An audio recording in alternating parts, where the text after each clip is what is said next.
Philip Schneider was born on April 23, 1947, at Bethesda Naval Hospital. His father, Oscar Otto Schneider, was a captain in the U.S. Navy. He was involved with both the Philadelphia experiment and Operation Crossroads. 7 months after Schneider began speaking out, he was found dead in his apartment in Oregon. The coroner ruled the death a suicide. Schneider once stated that if anyone claimed he had committed suicide, then you would know he was murdered. Schneider is survived by his ex-wife Cynthia Dreyer and his daughter Marie. Now, for the first time, Cynthia and Marie sit down with open minds, and in this exclusive interview, they discuss the man who was at one time a husband and father who made some astonishing claims about the U.S. government and extraterrestrials that put all involved under intense scrutiny. Toward the end of his life, the last 2 years, he was out on the lecture tour, and he had pretty good memories of everything that he had done, all the events that occurred, and he had new materials that he had discovered in his father's basement. He talked more about Morse and Knudsen, that they were a military contractor. They were civilian, but they contracted with the military. And so a lot of what he talked about was the deep underground mountain bases that he dug for the government all over the world. I mean, it wasn't just the United States. But he also mentioned Groom Lake, Area 51, S4, whatever you want to call it. He was a structural engineer. And he was an expert on explosives. So he was the person that helped to build the long shafts down into the deep underground mountain bases. He witnessed those and the monorail system that they had between the different dumb bases, and talked about how fast they were. You could go from New York to Los Angeles really fast. But the purpose of the deep underground mountain bases is the part that really concerned him, that there was a treaty with aliens that they'd be able to live underground in peace, I guess is kind of how you would put it. I think he was concerned about the alien agenda. He wanted the abductions to stop with the aliens. He wanted our children to be safe. And having a daughter of his own, he feared for her and feared for all the children, that it was generational.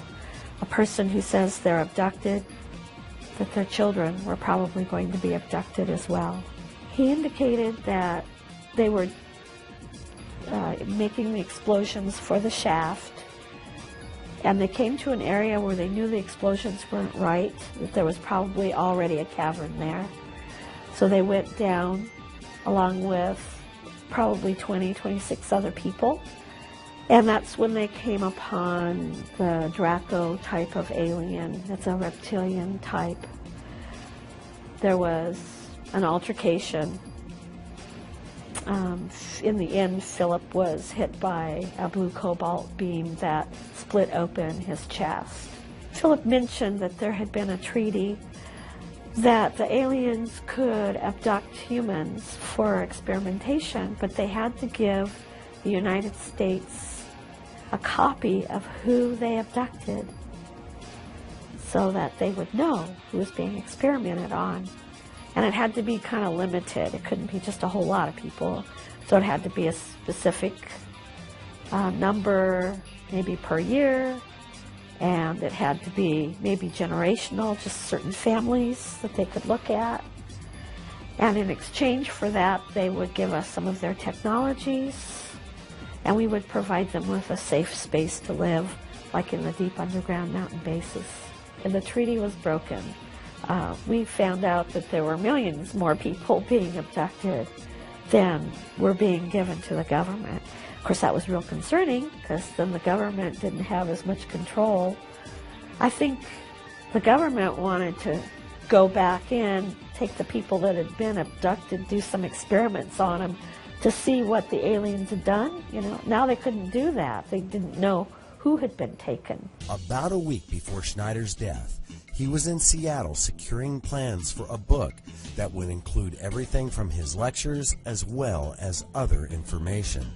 Cynthia felt something was not quite right about his death and asked the funeral director to investigate further.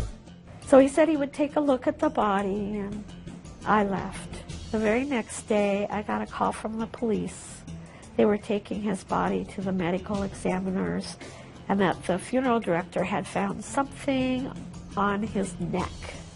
It turned out to be a catheter tube that had been wound 3 times around his neck and tied in the front. Now, Philip had osteoporosis, he had multiple sclerosis, he had cancer, he had so many things, but on top of that, he was missing some fingers on one of his hands. To do that 3 times around your head and then tie it in the knot, and then just sit on the edge of your bed and drop dead did not make sense to me at all. It definitely was not a stroke. And in my mind, it was a murder, and I knew things were missing from his apartment.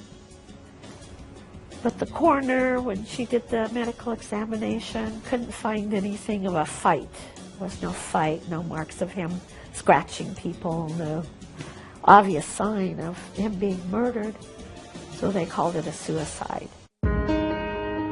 Schneider's daughter Marie told us that she is still missing something that would give her some sense of closure. Justice. Same thing that my mom said, the death certificate being changed to at least unknown, because it's so unjustified right now, and it's sad. Marie, who now has children of her own, also expressed that she misses her father greatly and still carries concerns from what had happened. She will make sure that he will not be forgotten. There's a fear, yeah, but I don't let it get to me. I know when my children get older, they'll know about their grandpa. So what is it about this area of New Mexico that has created such mystery? What is it about this place in America that would cause someone with a PhD in education to abandon his life in Florida and move to Dulce, New Mexico?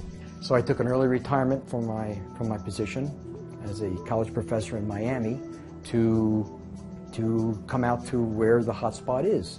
I had a choice of either going to Roswell or to Aztec, but Dulce is the place where it's currently happening, and that's why I'm here, to find out whatever I could and to immerse myself completely into this arena. Early on in my life, maybe 4 or 5 years of age, my sister, who was younger, was abducted. And she's had repeated abduction experiences throughout her life. And I vowed to her and to myself that I would do whatever I possibly could to find out the truth, whatever that might be. Howard Eliason experienced all of this around the age of 5, and the memory of this first incident with his sister will never leave him. We lived along the Delaware River, and the fellows that were putting up the television antennas above our house, we were out in the middle of nowhere, called my mother and myself out to see what was going on. There were 5 UFOs, they were light bulb shapes above the house. They hovered, I don't know, but they were very low, and they put out the angel hair, like the spun glass, fiberglass. It covered everything, the trees, the house, everything. We were frozen, and out of my peripheral vision, I saw my sister, baby sister, levitated out of the window. And that was it. And just to fill the story a little bit further, as we got older then, she was telling me of her repeated abduction experiences, and the type that were taking her were the reptilians. Eliason has always felt a calling to talk about his experiences, but it wasn't until his later years that he felt the confidence to speak out. In fact, at the time of this exclusive Open Minds interview, it was his only on-camera interview, and for a very good reason. I wasn't always this way. I had this obsession, so to speak, and this calling towards this topic. And yet, when you're younger, you'd rather be dead than be different. And I wasn't any different than anybody else. It was only when I get into the stage of life where it really doesn't matter anymore whether people understand it or not. And also at this stage of life, I'm very careful as to who I speak to about these things. The History Channel was up in the area last year, I guess it was, and they approached me twice. Well, they didn't come to me. They wanted to get in touch with me, and people who knew that I was interested in this sort of thing told them, well, that they might want to contact me. They were really interested in doing that. But I avoided them. Anytime I saw anybody coming up the driveway, I didn't want to be involved. Why? Because I don't want the people in this area, excuse me, I don't want the people in this area to think that I was ever an opportunist. Forgive me with this. The people around here have been marvelous to me. And they're genuinely nice people, and I would never want anybody to think that I moved up into this area to take advantage of anything that they've ever told me or anything that I've experienced or seen. I wouldn't want to do that to betray the people in this area. And that's why I never wanted to have anything to do, even with the UFO conferences that I never attended. It took me a while to get over the perception that I was the UFO nut, because going around with Gabe Valdez, automatically you think, well, he's either at the UFOs or cattle mutilations or what have you. So, but I just didn't want to be labeled as a UFO nut, but most importantly, I didn't want to ever betray the people in this community. I found more than I've ever expected. There are aliens. I believe that people either have to believe this or not. I believe what I've seen are clones, not actually aliens, but clones of human beings. I've seen the sophisticated craft, UFO, whatever you want to call them. I've seen them with the naked eye. I've seen them with the digital photography. You name it. And I've seen, as we perhaps have talked before, about the light beings.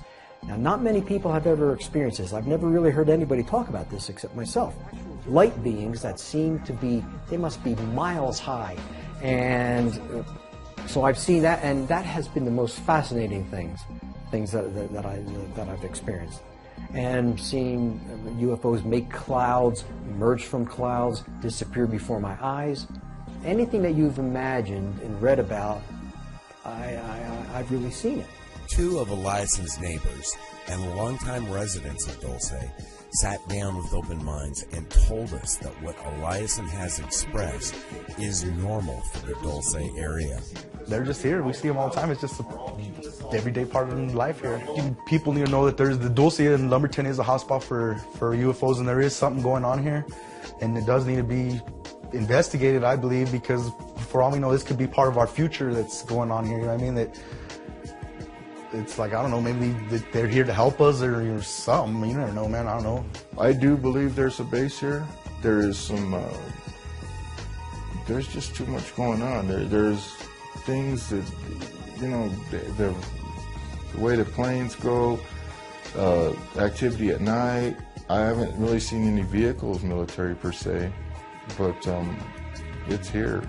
Whether anyone believes all or part of any of the stories from cattle mutilations done by extraterrestrials or alien fights underground, or even from the recants of alien abduction, no one can dispute the fact that Dulce is surrounded with mystery. And with Kirtland Air Force Base and Los Alamos National Laboratories just a few hundred miles away, there is also little doubt that a military influence could be the cause of some of the accounts and speculations. As for the future of the Dulce area, Open Minds will be keeping a watchful eye open and our ears to the ground and ready to investigate any abnormality that may spark our interest. This has been an Open Mind special report on the myths, legends, and truths that surround Dulce, New Mexico.